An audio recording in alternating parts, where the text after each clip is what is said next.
Assalamualaikum warahmatullahi wabarakatuh. Saya di sini akan mempresentasikan akuntansi surat berharga. Sebelumnya nama saya Hizal Alfuki Fauzan. NIM saya 2020 13 11 011. Jadi untuk kali ini akuntansi surat berharga. Apa itu akuntansi surat berharga?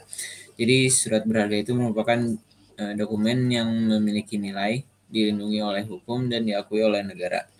Nah, biasanya itu surat berharga erat kaitannya dengan kepentingan transaksi, perdagangan, penagihan, pembayaran, dan sebagainya. Dan untuk dalam hal ini, tak hanya uang yang memiliki nilai dalam suatu transaksi.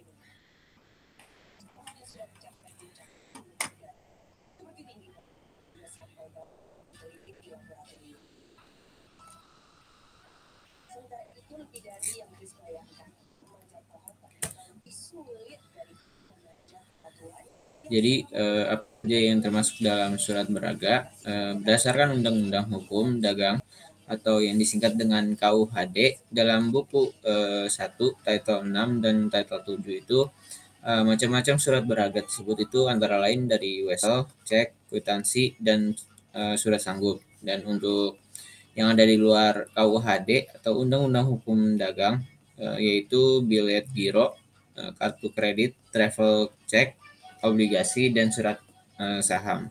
Dan untuk selanjutnya itu apa itu dengan surat berharga dan contohnya itu apa aja.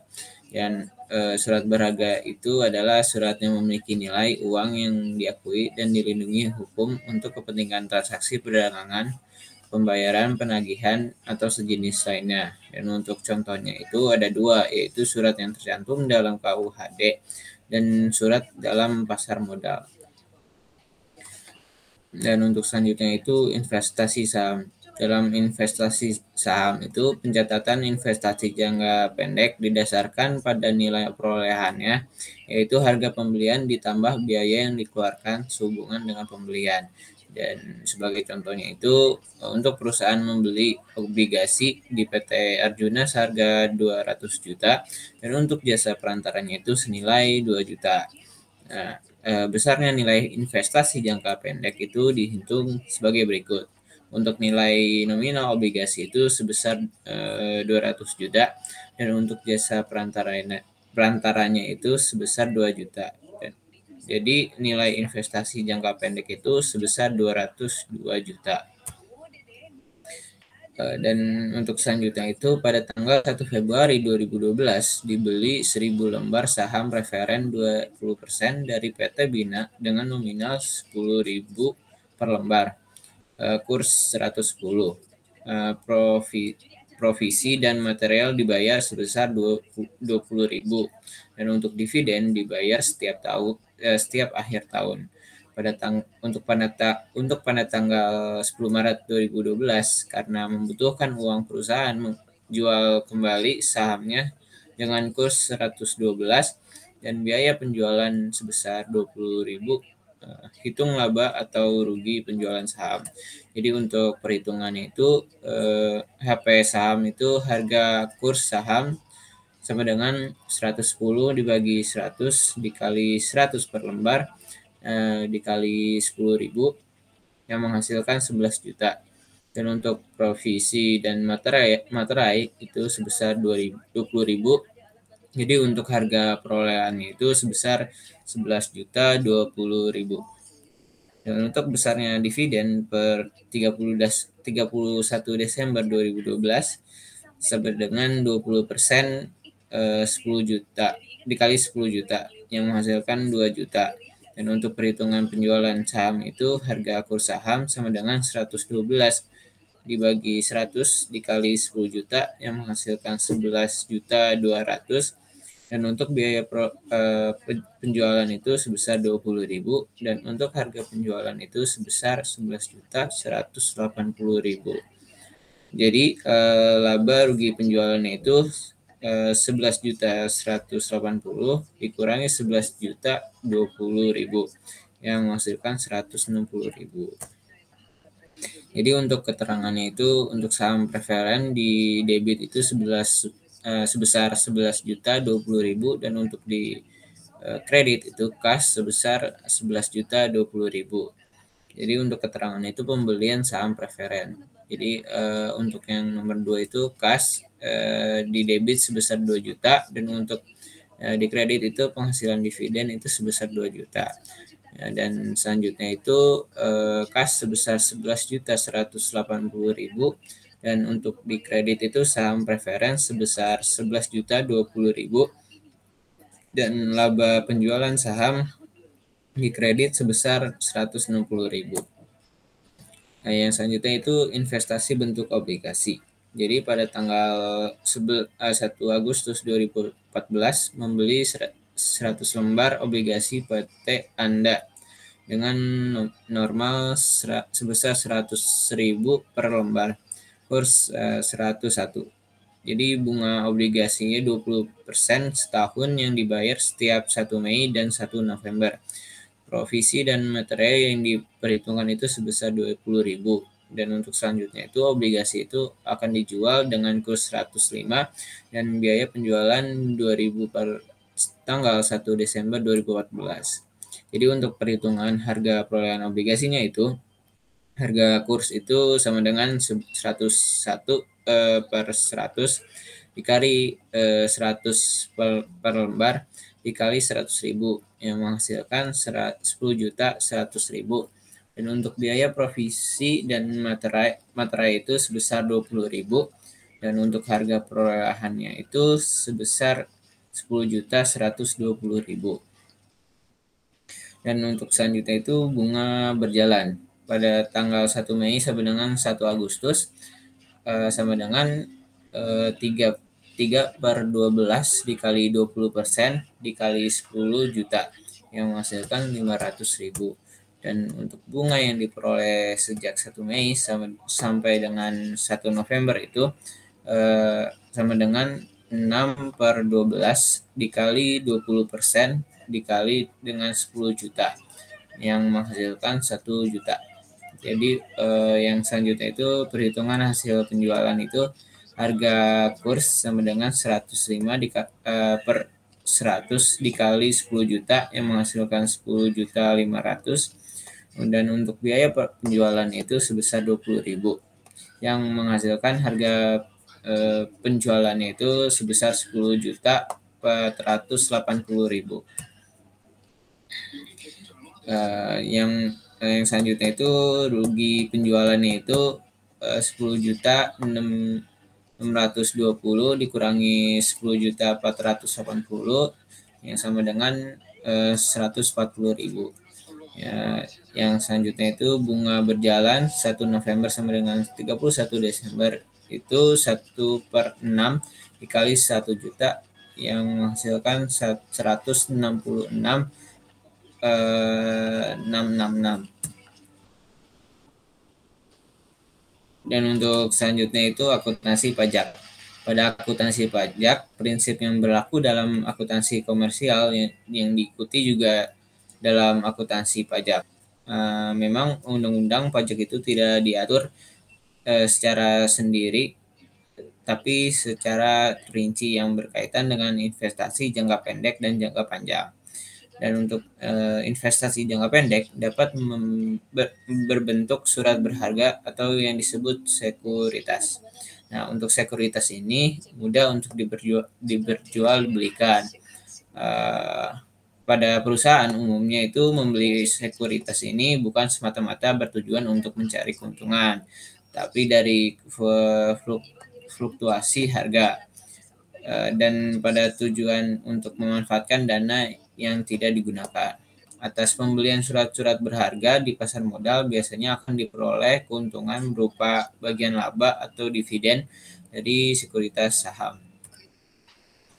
Nah, di dalam pasal 4 ayat 3 huruf F Undang-Undang Pajak Penghasilan menyatakan bahwa dividen atau bagian laba yang diterima atau diperoleh perseroan terbatas secara wajib pajak dalam negeri, koperasi, BUMN, BUMD dari penyertaan modal pada badan usaha yang didirikan dan bertempat kedudukan di Indonesia tidak dikategorikan sebagai objek yang dikenakan pajak penghasilan dengan syarat nomor satu itu dividen berasal dari cadangan laba yang ditahan, dan nomor dua itu bagi perseroan BUMN dan BUMD yang menerima dividen kepemilikan saham pada badan yang memberikan dividen paling rendah 25% dari jumlah modal yang disetor. Dan untuk investasi jangka panjang dalam saham, untuk tujuan perpajakan berdasarkan pasal 10 ayat 5 Undang-Undang PPH, bahwa metode pembukuan investasi jangka panjang berdasarkan harga perolehan. Nah, berbeda dengan dividen yang tidak dikenai pajak pada saat pembagian, keuntungan penghasilan saham atau selisih harga jual di atas harga pembeli dikenakan pajak pada pasal 4 ayat 1 bagian D UU PPH. Dan untuk penjualan saham di pasar modal, penghasilan dari penjualan dikenakan PPH senilai 0,1% untuk bukan saham pendiri atau 5,1% untuk saham pendiri yang bersifat final. Untuk 0,5% berdasarkan peraturan pemerintah nomor 14 tahun 197. Nah, ini juga tidak diperkenakan pengurangan biaya penjualan terhadap penghasilan bruto kena pajak. Dan untuk penjualan saham di luar pasar modal, penghasilan dari penjualan dikarenakan tarif umum atau progresif dengan tarif margin sebesar 15% dan 30%. Nah, ini memperbolehkan pengurangan biaya penjualan terhadap penghasilan bruto kena pajak, kecuali kalau penghasilan netonya negatif atau rugi tidak dikenakan pajak. Dan untuk pertanyaan selanjutnya itu, mengapa surat berharga mempunyai fungsi sebagai alat pembayaran? Karena banyak di antara para pengusaha yang dimanfaatkan surat berharga ini sebagai alat bayar transaksi perdagangan karena dinilai lebih praktis, aman, dan juga memiliki prestige tersendiri. Dan untuk apa itu surat berharga, cirinya dan fungsinya itu adalah secara sederhana bisa dijelaskan sebagai dokumen yang memiliki nilai yang dilindungi oleh hukum dan diakui oleh negara. Atas dasar itu, sehingga surat berharga berfungsi sebagai alat bayar yang di dalamnya berisikan suatu pemerintah untuk membayar kepada pihak-pihak yang memegang surat tersebut. Apa itu dengan surat berharga dan surat yang berharga? Surat berharga dan surat yang berharga memiliki beberapa perbedaan, yaitu surat berharga sangat mudah untuk dipindah alihkan atau dipindah tangan. Untuk surat berharga merupakan surat legitimasi atau surat bukti hak tagih bagi yang memegangnya. Dan untuk apa itu dinamakan surat berharga menurut Purwosudjito, untuk surat berharga adalah surat yang diterbitkan sengaja sebagai pelaksanaan pemenuhan suatu prestasi yang berupa pembayaran sejumlah uang diperjualbelikan. Sedangkan surat berharga adalah surat bukti tuntutan utang yang sukar diperjualbelikan. Dan apakah sertifikat tanah merupakan surat berharga? Nah, untuk sertifikat tanah adalah surat berharga. Saatnya merubah paradigma pertanahan. Kalau sertifikat hak atas tanah hilang, maka si pemilik hak atas tanah tidak akan kehilangan haknya, karena haknya tersebut tetap tercatat di buku tanah dan surat ukur yang ada di kantor pertanahan. Dan apa itu yang dimaksud dengan surat berharga jangka pendek?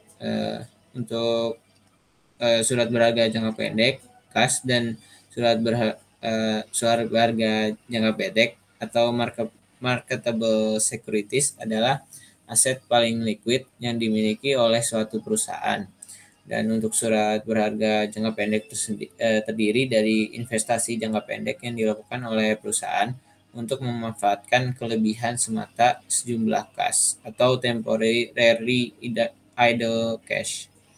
Dan surat berharga jangka pendek itu apa aja? Itu instrumen yang diperdagangkan pada pasar uang merupakan surat berharga jangka pendek yang memiliki jatuh tempo kurang dari setahun, seperti surat berharga Indonesia, surat berharga pasar uang, sertifikat deposito, commercial paper, call money, atau banker akte. Mengapa surat berharga dapat disebut sebagai kontrak? Untuk surat berharga disebut sebagai kontrak dikarenakan di dalamnya terkandung janji atau promise dari atau antara pihak-pihak yang terlibat atau pembuat atau penanda tangan. Di samping sebagai kontrak, surat berharga juga merupakan salah satu bentuk kebendaan atau properti karena surat tersebut itu dapat diperjualbelikan atau diperdagangkan.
Dan untuk selanjutnya itu, apakah saham termasuk surat berharga? Surat berharga adalah pengakuan utang atau wesel, saham, obligasi, sekuritas kredit, atau setiap derivatifnya, atau kepentingan lain, atau suatu kewajiban dari penerbit dalam bentuk yang lazim diterbitkan dalam pasar modal dan pasar uang.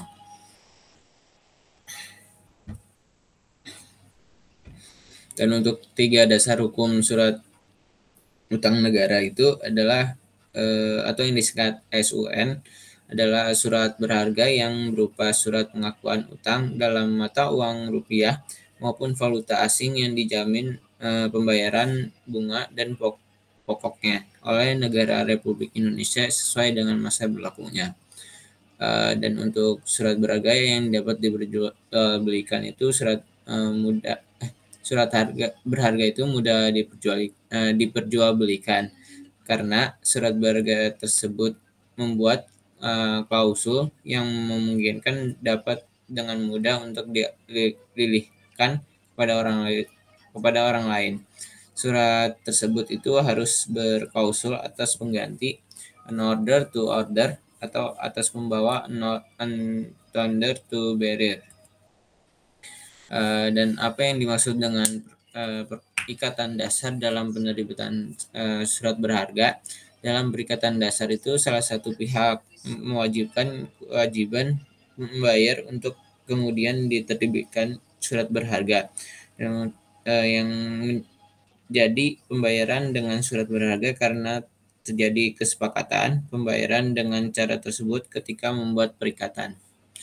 Dan untuk perbedaan kas dan surat berharga, untuk pengertian kas itu adalah seluruh uang tunai yang ada di tangan atau cash on hand atau dan dana yang disimpan di bank dalam berbagai bentuk. Dan untuk surat berharga itu merupakan investasi jangka pendek yang bersifat temporal yang apabila perusahaan memerlukan kas dengan segera dapat dijual atau diubah dalam bentuk kas. Dan yang dimaksud dengan hukum surat berharga, surat utang negara diterbitkan dalam bentuk warkat atau tanpa warkat. Oleh karena itu, surat utang negara adalah surat berharga karena dapat diperjualbelikan dalam pasar perdana dan pasar sekunder, serta merupakan alat bukti dari suatu utang, yaitu utang negara kepada pembeli surat utang negara.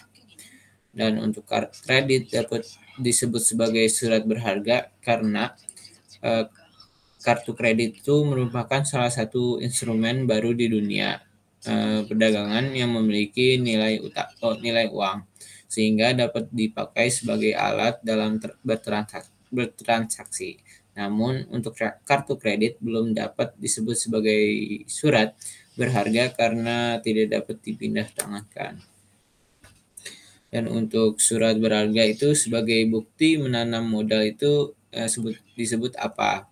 Untuk saham adalah surat tanda bukti ikut serta menanamkan modal dalam suatu badan hukum atau membeli saham yang dijual oleh perusahaan yang go public oleh yang ikut andil dalam sebuah perusahaan disebut pemegang saham atau persero seperti BCA, HM Sampurna, Unilever, dan lainnya.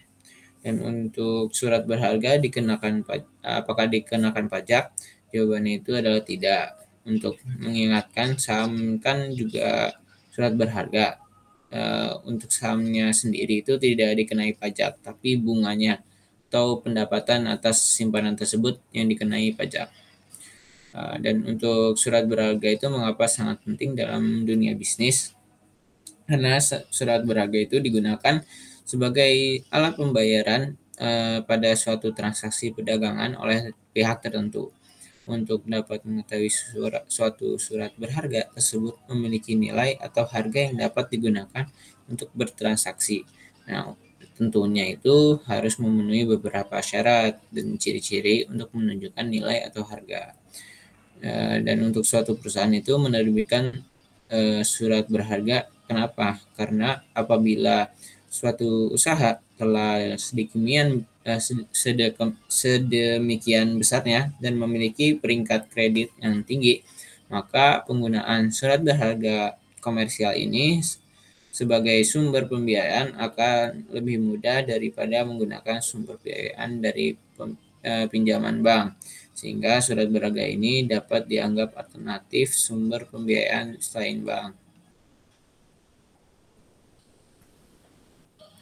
Dan apa yang menjadi dasar mengikat sehingga suatu surat bisa menjadi surat berharga. Nah, bahwa dasar hukum yang membuat surat berharga mengikat antara penerbit dan pemegang adalah surat perjanjian yang dibuat oleh kedua belah pihak, yaitu penerbit yang menandatangani dan pemegang pertama yang menerima surat berharga itu.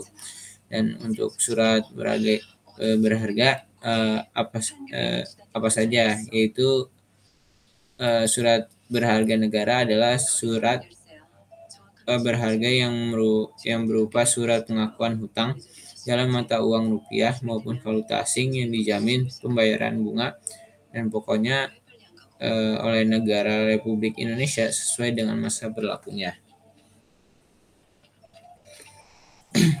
Dan apakah surat berharga itu bisa dijadikan sebagai alat bukti? Nah, untuk surat berharga itu juga bisa sebagai alat bukti yang berfungsi sebagai surat bukti hak tagih. Sebagai dokumen yang memiliki ketetapan hukum, surat berharga bisa dimanfaatkan sebagai alat pembayaran, alat pemindahan hak tagih karena diperjualbelikan, dan juga sebagai surat legitimasi atau surat bukti tagih. Dan surat berharga itu dapat dialihkan, apakah dapat dialihkan kepada pihak lain untuk atas tunjuk an order to order. Surat yang berarti surat berharga hanya dapat dialihkan kepada orang yang ditunjuk sebagai pengganti dari orang yang disebut namanya pada surat berharga itu dengan cara endorsement dan menyerahkan surat berharga tersebut. Dan fungsi, tujuan, serta kegunaan surat berharga menurut R. Ali Ridho mengemukakan bahwa unsur-unsur surat berharga menurut doktrin sebagai berikut. Nomor 4331, mudah dialihkan. Yang kedua itu haknya bersifat objektif. Yang ketiga itu menganut legitimasi formal. Yang keempat itu debitor tidak mengetahui siapa kreditornya. Dan yang kelima itu mempunyai sifat yang dapat diperdagangkan. Dan untuk ciri-ciri dari surat berharga itu, yang pertama itu harus memiliki nama. Dan yang kedua itu bentuk surat berupa dokumen tertulis. Dan yang ketiga itu adanya tanda tangan dari pihak terkait. Yang keempat itu terdapat akta perintah atau janji membayar. Dan yang terakhir itu terdapat nama orang yang bertanggung jawab untuk membayar dalam dokumen.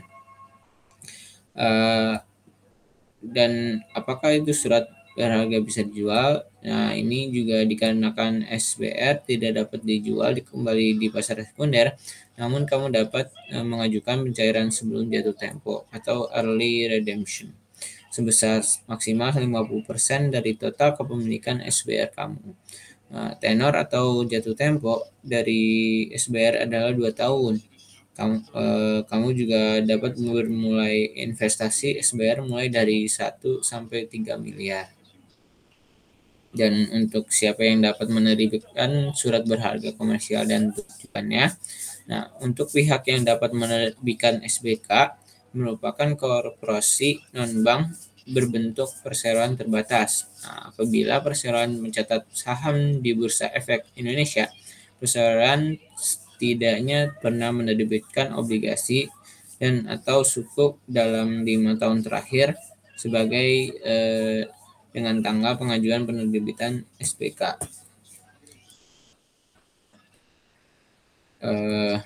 Dan apa yang menyebabkan timbulnya hak untuk menerbitkan surat berharga?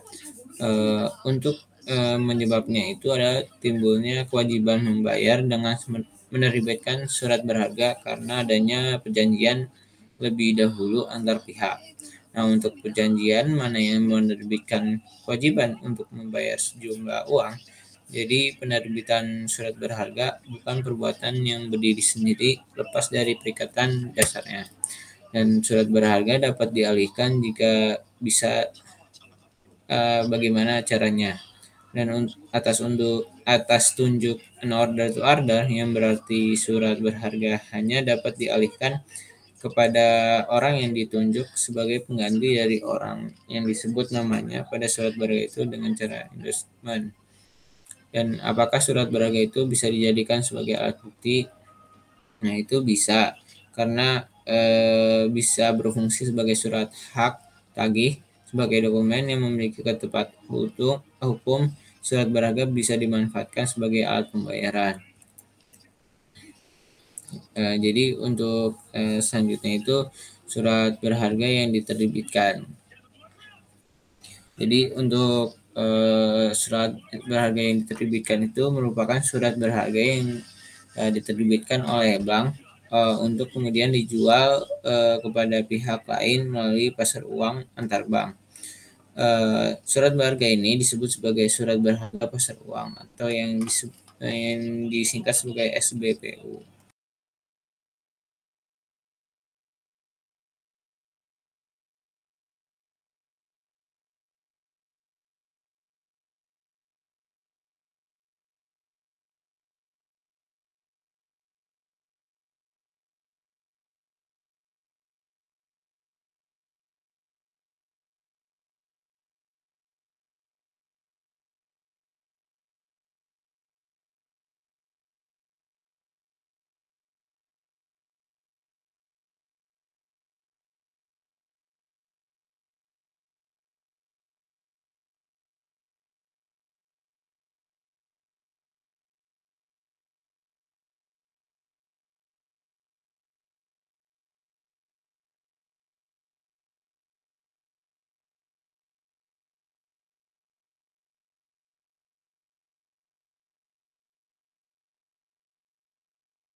Jadi untuk yang selanjutnya itu surat berharga yang ini juga disebut sebagai surat berharga pasar uang atau yang disingkat sebagai SBPU. Nah, perdagangan SBPU bisa dilakukan oleh yang pertama itu antara bank komersial dengan LK bukan bank, dan yang berikutnya itu antara bank komersial dengan Bank Indonesia, dan yang ketiga itu antara bank komersial dengan masyarakat umum. Dan untuk selama memenuhi persyaratan yang ditetapkan oleh Bank Indonesia.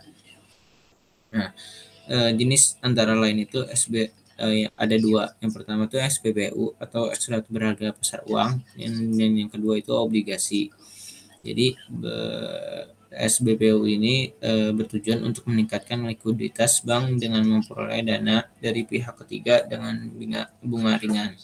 Nah, perdagangan SBBU dilakukan dengan sistem diskonto. Dan untuk selanjutnya itu SBPU. SPPO ini perlakuan akuntansinya yang pertama tuh diakui sebesar nominal, dan yang kedua tuh diskonto. SBPU itu diakui sebagai bunga dibayar di muka dan diamortisasi sesuai jangka waktunya. Dan untuk biaya yang timbul dari penerbitan surat berharga diakui sebagai beban dalam periode berjalan. Dan untuk obligasi itu merupakan surat pengakuan hutang dengan jangka waktu tertentu, di mana bank yang menerbitkan harus membayar bunga kepada pembeli obligasi. Nah, yang kedua itu merupakan sumber dana alternatif bank dalam membiayai investasinya. Dan untuk yang ketiga itu pembayaran bunga dilakukan setiap periode tertentu secara tetap. Dan untuk pelakuan akuntansinya, pencatatan obligasi dilakukan ketika yang pertama itu transaksi penjualan obligasi, dan yang kedua itu pengakuan atau pembayaran bunga, dan yang ketiga itu pembayaran pokok atau pembayaran pokok obligasi. Nah, untuk pencatatannya perlu mengetahui harga jual atau kurs obligasi yang terbentuk di pasar. Dan untuk penentuan harga obligasi itu hal yang harus perhatikan itu yang pertama itu tingkat bunga atau kupon obligasi, dan yang kedua itu jangka waktu atau jatuh tempo obligasi, dan yang ketiga itu keuntungan yang diharapkan atau bond yield. Untuk bunga obligasi dibayarkan setiap periode, sedangkan nilai pokok obligasi itu akan dilunasi saat jatuh tempo. Dan untuk penentuan harga obligasi itu harga obligasi merupakan penjualan persen value atau nilai yang sekarang dari bunga ditambah nilai pokok dengan yield yang disyaratkan. Jadi untuk rumusnya itu sama dengan PV dikali bunga ditambah PV pokok. Dan untuk rumus bila penerimaan bunga kupon setiap tahunnya itu jadi P sama dengan PPN dibagi dengan T sama dengan 1 di kurung buka 1 tambah R kurung tutup N ditambah dengan CI dibagi dengan kurung buka 1 ditambah R kurung tutup N, yang dimana itu P itu adalah harga obligasi atau nilai sekarang obligasi, dan untuk yang itu adalah periode atau jumlah tahun sampai dengan jumlah tempo obligasi. Dan untuk CI itu adalah pembayaran bunga atau kupon obligasi setiap periode, dan untuk yang R itu tingkat diskonto atau bond yield, dan untuk yang PPN itu adalah nilai pokok atau prinsipal obligasi. Dan untuk rumus penerimaan bunga kupon setiap 6 bulan itu PPN sama dengan CI dibagi 2, dan untuk P itu sama dengan CI dibagi 2 dibagi T sama dengan 1 kurung buka 1 ditambah R dibagi 2 kurung tutup N dibagi dengan kurung buka 1 ditambah R2 dibagi 2 di kurung tutup N. Jadi untuk penerbitan obligasi yang dijual akan dicatat sebesar harga nominal, dan apabila yang dijual atas harga nominal, selisih harga atau harga kurs dicatat sebagai agio. Nah, apabila dijual di bawah harga nominal, selisih harga dijual dicatat sebagai disagio. Nah, untuk obligasi yang dijual pada tanggal di antara tanggal pembayaran bunga harus diperhitungkan bunga yang berjalan. Dan untuk soal latihan pertama itu nih, pada contoh pertama, pada tanggal 17 Oktober tahun 2006, PT Bank Bima menjual SBPU kepada Bank Birawa sebesar 300 juta untuk bunga 10% per tahun, jangka waktu 60 hari. Nah, hasil penjualan diterima melalui giro pada Bank Indonesia. Nah, untuk perhitungan itu nominal SBPU sebesar 300 juta. Untuk nominal tunainya itu 365 dikali 300 juta dikali dengan 295.148.248 dikali 365 ditambah 10% dikali 60. Nah, untuk bayar bunga dibayar muka itu nilai 4.851.752. Nah, untuk jurnal transaksi itu ya penjualan 17 Oktober tahun 2006 itu giro BI di debit sebesar 295 148 248. Dan untuk bunga SBPU dibayar di muka sebesar 4.851.752. Dan untuk SBPU yang diterbitkan sebesar 300 juta di kredit. Dan untuk saat pembebanan bunga tanggal 31 Oktober tahun 2006, beban SBPU di debit sebesar 1.212.938. Dan untuk bunga SBPU dibayar di muka itu sebesar 1.212.938. Nah, untuk dari nominal tersebut itu diambil dari 15 dibagi 60 dikali 4.851.752 yang menghasilkan 1.212.938. Dan untuk jurnal transaksi berikutnya itu adalah pada saat pembebanan bunga SBPU tanggal 30 November 2006, beban bunga SBPU di debit itu sebesar 2.425.876. Dan untuk bunga SBPU dibayar di muka itu di kredit sebesar 2.425.876. Dan untuk perhitungannya itu 30 dibagi 60 dikali dengan 4.851.752 yang menghasilkan 2.425.876. Dan untuk pada saat pembebanan bunga SBPU tanggal 15 Desember tahun 2006 itu beban bunga SBPU di debit itu sebesar 1.212.938. Dan untuk bunga SBPU dibayar di muka itu sebesar 1.212.938. Dan untuk perhitungan dari 1.212.938 itu dari 15 dibagi 60 dikali dengan 4.851.752 yang menghasilkan dengan 1.212.938. Dan yang selanjutnya itu pada saat jatuh tempo SBPU tanggal 15 Desember tahun 2006, SBPU diterbitkan di debit itu sebesar 300 juta dan untuk di giro pada BI itu di kredit sebesar 300 juta. Dan untuk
Jadi untuk soal latihan kedua itu pada tanggal 1 Oktober tahun 2006 itu Bank Bima menerbitkan obligasi senilai 200 juta dengan jangka waktu 3 tahun, bunga kupon dengan 10% per tahun. Nah, obligasi tersebut itu dijual dengan harga 185.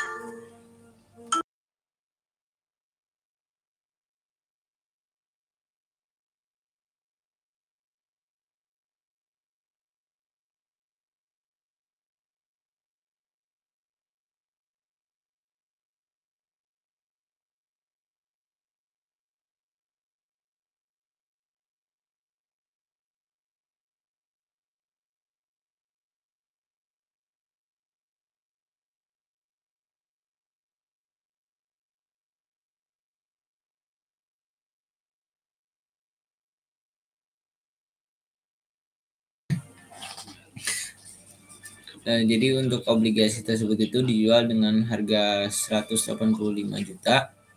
Untuk jurnal itu adalah pada saat penerbitan obligasi tahun 1 Oktober 2006,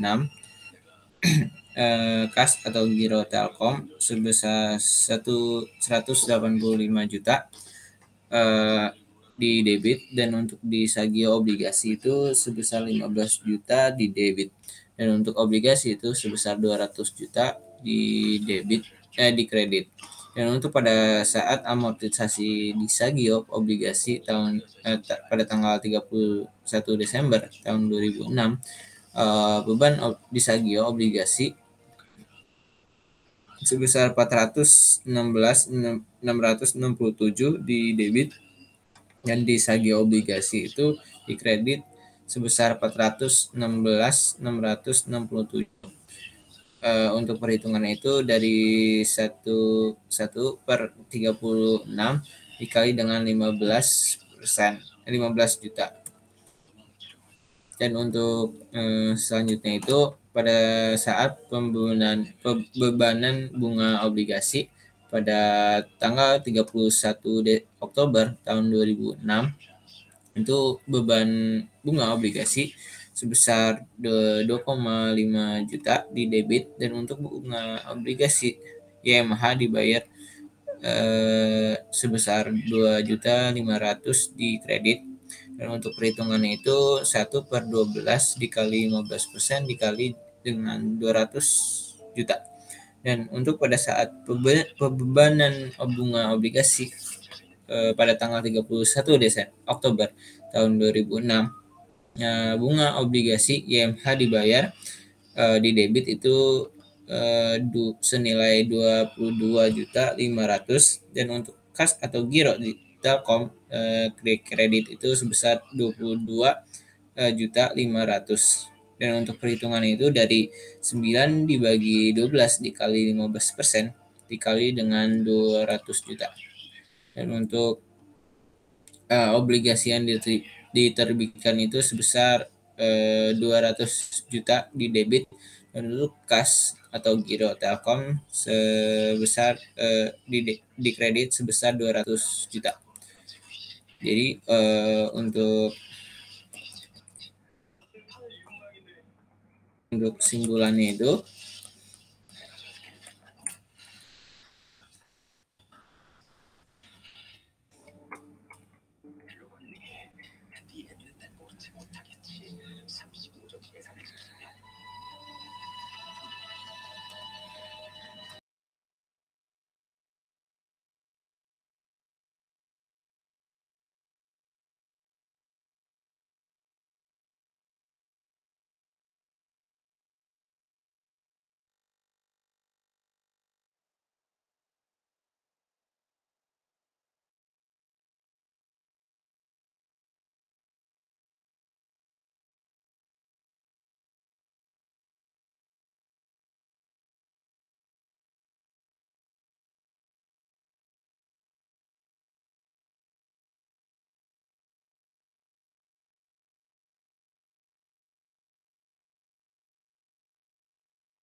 Jadi untuk kesimpulannya itu surat berharga itu merupakan dokumen yang memiliki nilai dan dilindungi oleh hukum dan diakui oleh negara. Nah, biasanya itu surat berharga itu kaitannya dengan kepentingan perdagangan, penagihan, pembayaran, dan sebagainya. Untuk surat berharga ini tidak hanya uang yang memiliki nilai dalam suatu transaksi. Eh,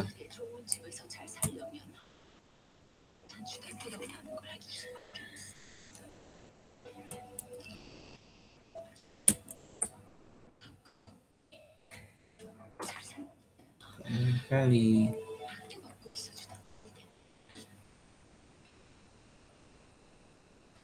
Nah, dalam uh, yang termasuk dalam surat berharga itu antara lain itu wesel, cek, kwitansi, dan surat canggup. Dan untuknya surat berharga yang di luar KUHD itu bilet giro, kredit, travel check, obligasi, dan surat paham. Dan untuk surat berharga contohnya itu adalah surat berharga adalah surat yang memiliki nilai uang yang diakui dan dilindungi hukum untuk kepentingan transaksi perdagangan, pembayaran, penagihan. Dan untuk contohnya itu ada dua, yaitu surat yang tercantum dalam KUHD dan surat dalam pasar modal. Dan untuk investasi saham, pencatatan jangka pendek yang didasarkan pada nilai perolehan itu yaitu harga pembelian ditambah biaya yang dikeluarkan sehubungan dengan pembelian. Dan untuk sebagai contohnya itu yang ada di sini nilai nominal obligasi itu sebesar 200 juta dan jasa perantaranya 2 juta yang menghasilkan 202 juta. Jadi perhitungannya seperti ini. Dan ini jurnalnya. Dan untuk investasi dalam bentuk obligasi contohnya seperti ini, dan untuk perhitungannya seperti ini. Dan untuk akuntansi pajak itu memiliki prinsip yang berlaku dalam akuntansi komersial yang diikuti dalam akuntansi pajak. Memang undang-undang pajak itu tidak mengatur tersendiri secara terperinci yang berkaitan dengan investasi jangka pendek dan jangka panjang.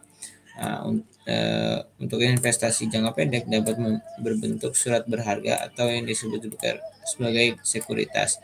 Untuk sekuritas ini itu mudah diperjualbelikan. Nah, perusahaan umumnya itu membeli sekuritas ini bukan semata-mata bertujuan untuk mencari keuntungan dari fluktuasi harga, tapi lebih pada tujuan untuk memanfaatkan dana yang tidak digunakan.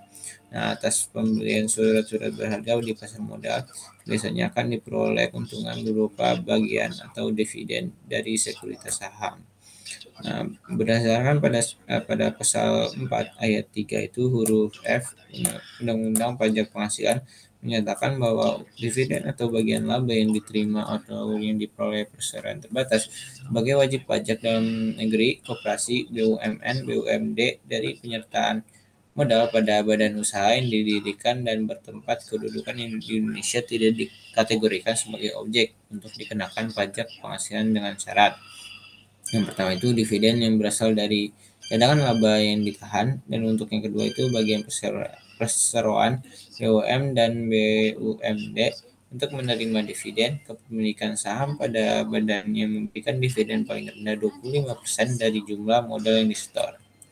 Dan untuk investasi jangka panjang dalam saham itu untuk bertujuan pajakan.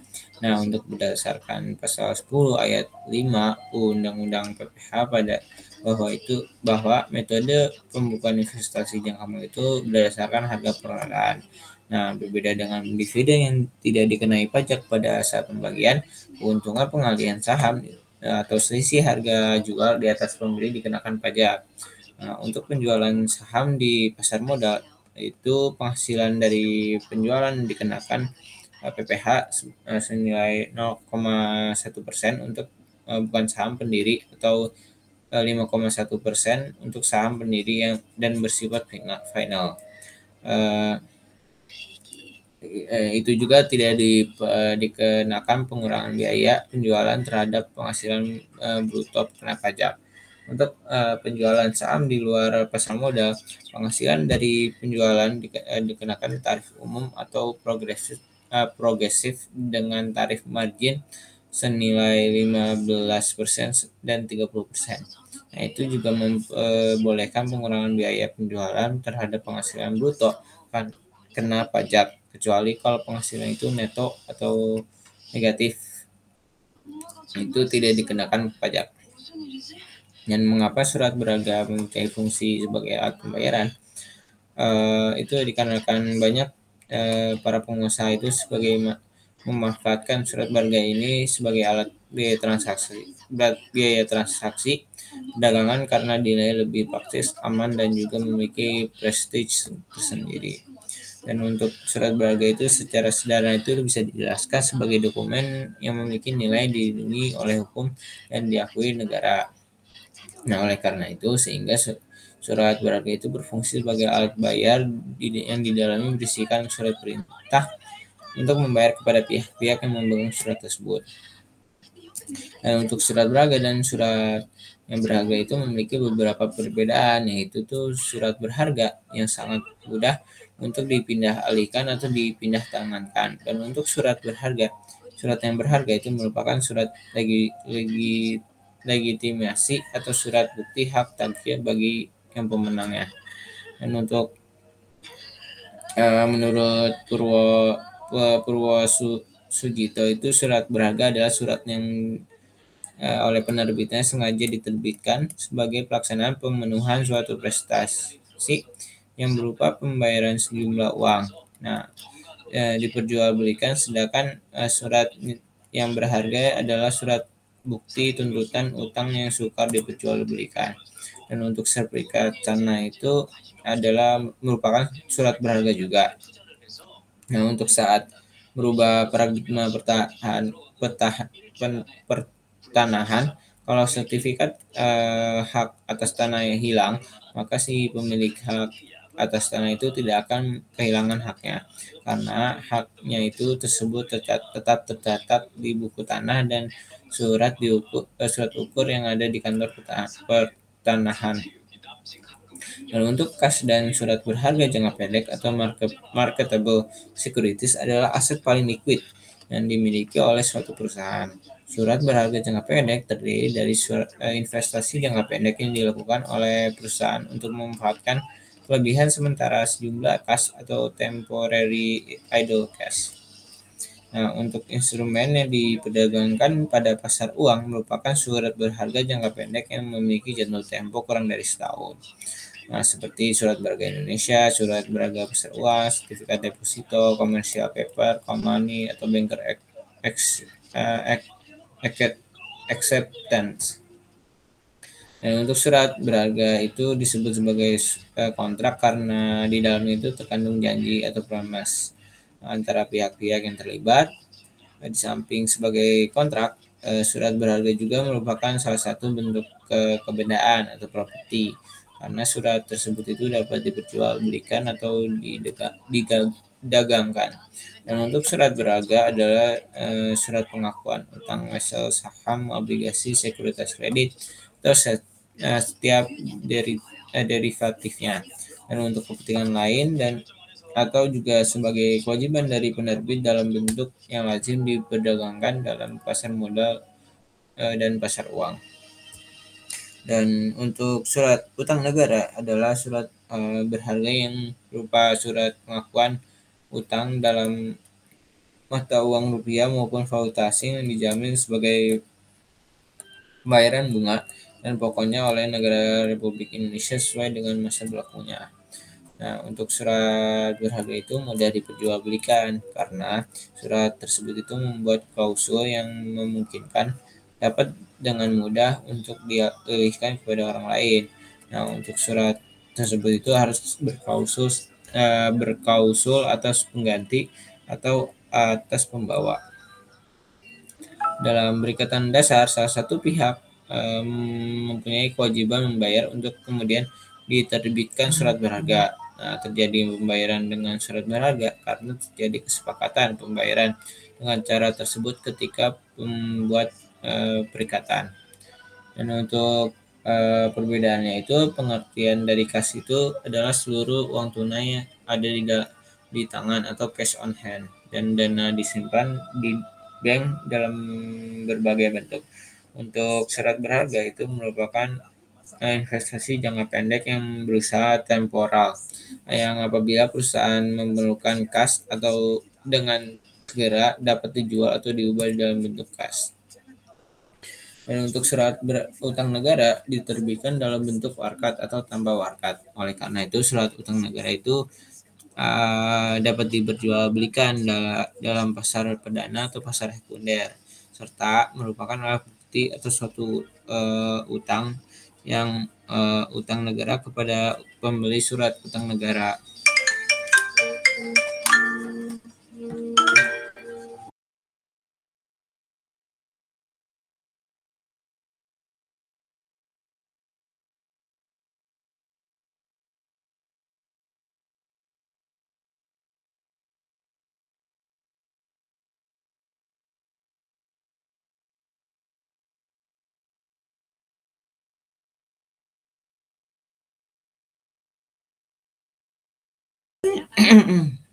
Dan untuk kartu kredit merupakan salah satu instrumen baru di dunia perdagangan yang mempunyai nilai uang, sehingga dapat dipakai sebagai alat dalam bertransaksi. Namun untuk kartu kredit itu belum dapat disebut sebagai surat berharga karena tidak bisa dipindah tangankan.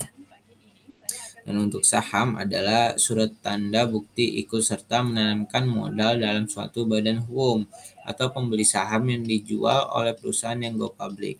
Nah, orang yang ikut andil dalam sebuah perusahaan disebut pemegang saham atau persero seperti BCA, Unilever, dan lain-lainnya. Dan untuk surat berharga itu tidak dikenakan pajak. Untuk mengingatkan, saham kan juga surat berharga. Nah, sahamnya sendiri itu tidak dikenai pajak, tapi bunganya atau pendapatan atas simpanan tersebut dikenai pajak. Nah, dalam surat berharga digunakan sebagai alat pembayaran atau transaksi perdagangan oleh pihak tertentu. Untuk mengetahui suatu surat berharga memiliki nilai atau harga yang dapat digunakan untuk bertransaksi, tentunya harus memenuhi beberapa syarat atau dan ciri-ciri yang menunjukkan nilai atau harga. Nah, apabila suatu usaha itu sedemikian besar yang memiliki peringkat kredit yang tinggi, maka penggunaan surat berharga komersial ini sebagai sumber pembiayaan akan lebih murah daripada menggunakan sumber pembiayaan dari pinjaman bank.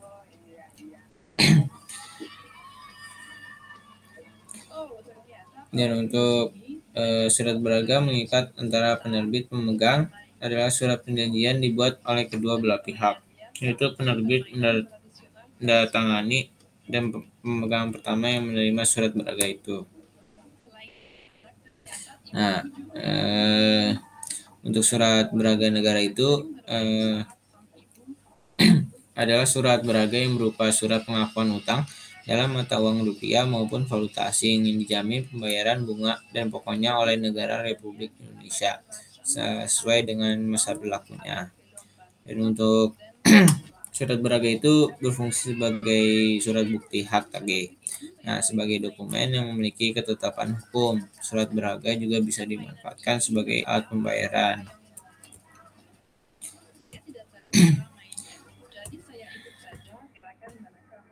Jadi sekian dari saya. Wassalamualaikum warahmatullahi wabarakatuh.